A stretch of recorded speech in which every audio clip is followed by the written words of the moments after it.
جو مخلوق کو پہلی مرتبہ پیدا کرتا ہے، ثم یعیدہ، پھر وہ اسے دوبارہ بنا سکے۔ قل اللہ یبدأ الخلق، اے محبوب آپ فرمائیے اللہ ہی ہے جس نے مخلوق کو پہلی مرتبہ پیدا کیا، ثم یعیدہ، پھر وہی اللہ اس مخلوق کو دوبارہ پیدا فرمائے گا کل بروز قیامت۔ فَأَنَّا تُؤْفَكُونَ، پس کیوں کر تم اوندے منہ جاتے ہو، کیوں کر تم اللہ کی بارگاہ میں جھکتے نہیں۔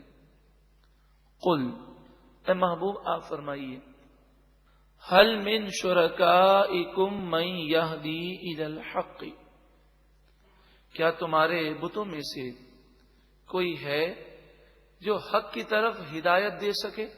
وہ تو بے جان پتھر ہیں،